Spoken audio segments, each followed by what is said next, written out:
अस्सलाम वालेकुम नाजरीन, स्पेशल टैक्स रिफॉर्म प्रोग्राम साथ में हफ्जुल यूबी। नाजरीन, पाकिस्तान भर में बल्कि 25 करोड़ अवाम आजकल सिर्फ ये देख रही है कि 26वीं आईनी तरामीम जो होने जा रही हैं, हुकूमत कर रही है। एक बार कोशिश हुकूमत कर चुकी है जिसमें वो नाकाम हो चुकी है। दूसरी बार फिर आईनी तरामीम को पास करवाने के लिए, मंजूर कराने के लिए हुकूमत अपनी काविशें जारी रखी हुई है। आईनी तरामीम है क्या है और ये कितनी तरामीम है, मुल्क और कौम के मुफाद में है, आम अवाम के मुफाद में है। आम अवाम कानून और आइन से इतनी वाकफियत नहीं रखते, मगर जो आंख कानून और आइन को देखती है वो है वकला बिरादरी। वकला बिरादरी आइनी तरामीम के हवाले से क्या कहती है, उन्हीं की जुबानी जानते हैं। वो आइनी तरामीम को किस आंख से देखते हैं, मुल्क और कौम के मफादात में देखते हैं या इसका इस मुल्क और कौम को कोई नुकसान होगा। मेरे साथ इस वक्त लाइन पर मौजूद हैं सुप्रीम कोर्ट बार एसोसिएशन के साबिक नायब सदर राना नईम सरवर साहब। नईम सरवर साहब, सबसे पहले ये बताइएगा सर, जो आइनी तरामीम होने जा रही है ये पास होनी चाहिए, मंजूर होनी चाहिए या नहीं, और मुल्क और कौम का इसमें कितना फायदा है?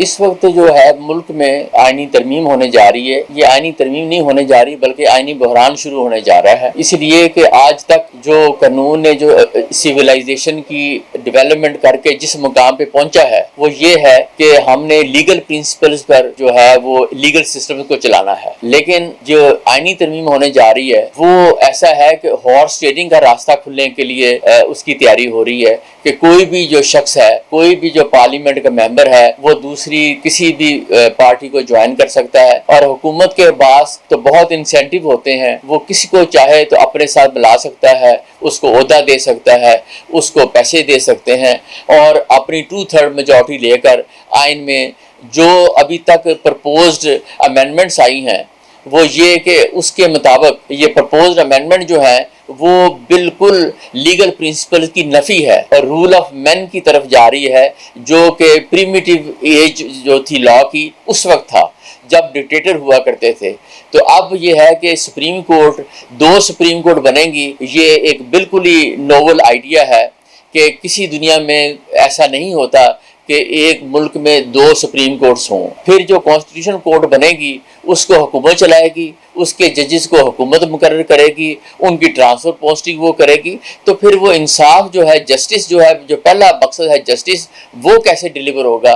वो अपने और हुकूमत जो है वो अपने जो केसेस जहां उनका इंटरेस्ट होगा, वो हमारे जो पाकिस्तान का लीगल सिस्टम है उसका सब बैलेंस वो ख़राब हो जाएगा और मुल्क जो है जो पहले ही अनार्की की तरफ है, इकोनॉमिक फैक्टर्स इश्यूज उठे हुए हैं और जब लीगल प्रिंसिपल्स भी नहीं रहेंगे और डिक्टेटरशिप वाला माहौल होगा तो इससे खराबी नहीं, बहुत खराबियां पैदा होंगी जिनको संभालना बहुत मुश्किल काम होगा। मैं एक लायर फोरम हमारा पूरे पाकिस्तान 4 सूबों में मौजूद था जिसकी जो एक पार्टी से एफिलिएटेड था। तो चूँकि वज़ीर कानून ने यह कहा कि हमने उस पार्टी से भी मशवरा किया प्रपोज्ड अमेंडमेंट्स का जिसका हमें बिल्कुल इल्म नहीं था।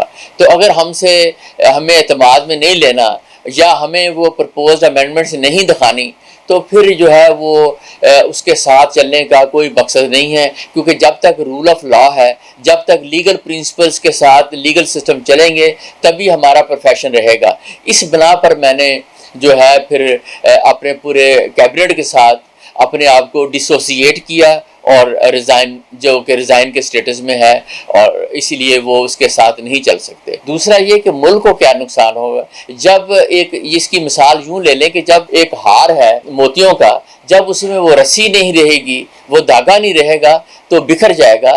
तो वो निज़ाम जो है जो एक लीगल प्रिंसिपल से जुड़ा हुआ है, एक लीगल सिस्टम जो है वो जो सिस्टम और एग्जेक्टिव और जुडिकेचर के साथ मुंसलिक है, वो जब सिस्टम ही नहीं रहेगा तो एक आइडियल जो है वो हमारे पास लीगल सिस्टम मॉडल ख़त्म हो जाएगा।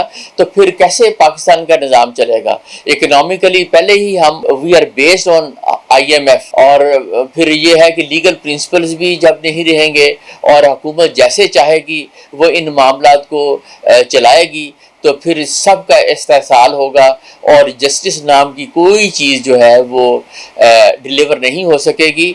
इसलिए कि ये جو ہے لیگل پرنسپلز ہی ختم ہو جائیں گے. اور جب سپریم کورٹ جیسے ادارے جو اپیکس کورٹ ہوتی ہے اس کی جو وہ حکومت کے انڈر آ جائے گی جیسے کہ عام ادارے ہوتے ہیں تو پھر جو ہے وہ ہر شخص کے لیے میرٹ پر کوئی ریلیف حاصل کرنا جو ہے وہ ممکن نہیں رہے گا. بہت شکریہ سر، آپ نے ہمیں ٹائم دیا. ناظرین، آپ نے وکلا برادری کی گفتگو سنی جن میں سپریم کورٹ کے بھی ایڈوکیٹ تھے، ہائی کورٹ کے بھی ایڈوکیٹ تھے، پاکستان بار کونسل کے بھی ممبر تھے، پنجاب بار کونسل کے بھی ممبر تھے اور ایکسپرٹ تھے، کیونکہ یہ اپنی آنکھ سے قانون اور آئین کو بہتر جانتے ہیں. فیصلہ آپ نے کرنا ہے، جو حکومت آئینی ترامیم کرنے جا رہی ہے یہ منظور ہونی چاہیے یا نہیں. اس پر جو تحفظات ہیں وکلا برادری کے وہ آپ نے بھی سن لیے، جو بہتری کے لیے تجاویز تھیں وہ بھی آپ نے سنی. فیصلہ آپ نے کرنا ہے. اگلے پروگرام تک لیے افضل ایوبی کو اجازت دیجیے. اللہ حافظ. پاکستان زندہ باد. دیکھیے پروگرام ٹیکس اور عوام افضل ایوبی کے ساتھ.